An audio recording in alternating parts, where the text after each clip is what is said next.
Gegužės 14 dieną Prienų krašto muziejuje vyko tarptautinis puodų turgus. Tai Lietuvos tautodailininkų Kauno bendrijos inicijuotas projektas, siekiantis gaivinti ir populiarinti liaudies puodininkystės tradicijas. Šis projektas gyvuoja jau 10 metų, per kurį puodų turgus įvyko Keramikos muziejuje Leliūnuose, Zyplių dvare, Kauno pilyje ir daugelyje kitų muziejų. O ši paroda atkeliavo ir į Prienus. Parodoje eksponuojami puodai iš Lietuvos ir Lenkijos.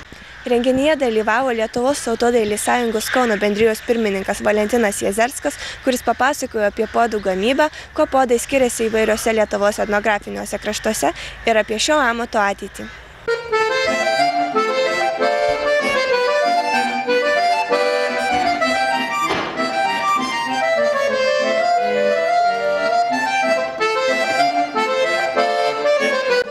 Idėja atsirado iš poreikio gaivinti mūsų tradicinę puodininkystę, kuri buvo primiršta arba jau dailės kombinatų ir keramikos gamyklų stilizuota ir jau nutolusi nuo mūsų pradinių, nuo mūsų pirminių šaltinių tikrųjų tradicinės puodininkystės formų, dekoro.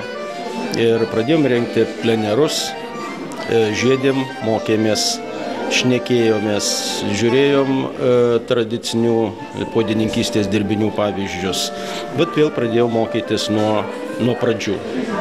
Kokiose dar šalyse paplitę puodininkystė? Puodininkystė tokiu mastu kaip Lietuvoje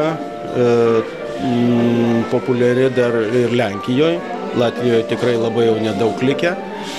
Kitose šalyse, šiaurės šalyse visai nėra tradicijos puodininkystės, taigi mes išsiskiriam savo puodininkystės tradiciją ir žinoma ir bendraujam su tais kraštais, kurie turi tą tradiciją, kad mūsų puodžiai galėtų pasižiūrėti, kuo mes skiriamės vieni nuo kitų ir nekartoti jų klaidų stilizavimo ar kokiu nors. Jie ten irgi taip pat tą laiką perėjo, bet irgi ieškoti, kas būdingiausia tam kraštui arba etnografiniam regionui.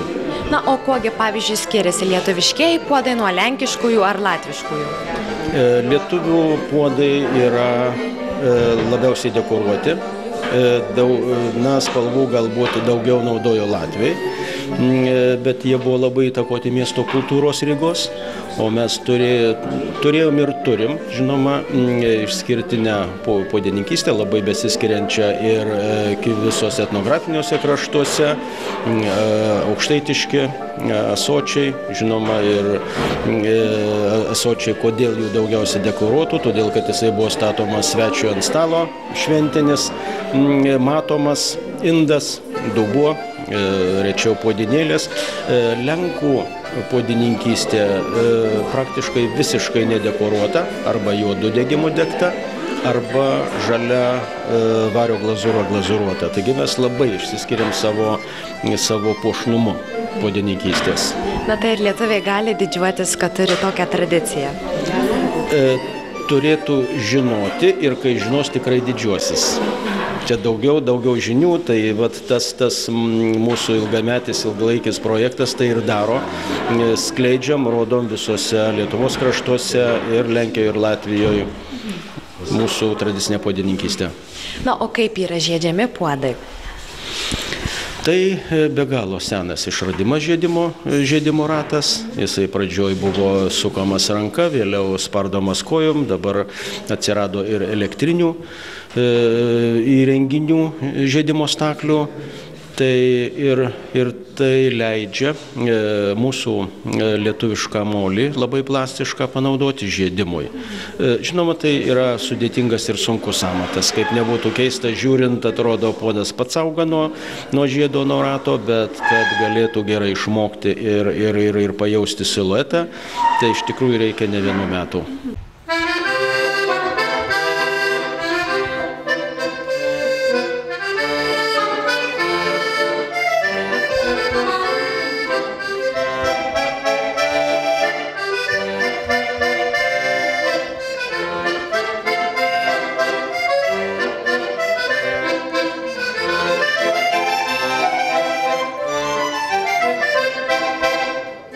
O ar pakankamai Lietuvoje užsiima žmonių puodininkystę?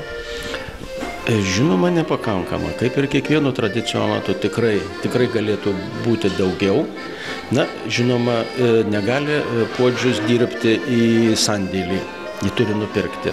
Taigi vėl yra susiję du dalykai, tiek pirkėjas, tiek puodžius, kad jo tie dirbiniai būtų nupirkti. Kaip manot, kaip galima būtų padaryti, kad daugiau žmonių sužinotų apie tai ir kad gal jaunimas perimtų visą šitą tradiciją podininkystės? Tai reikėtų pradėti nuo vaikystės, nuo ženklų perteikimo, nuo etninės kultūros dėstymo mokyklose.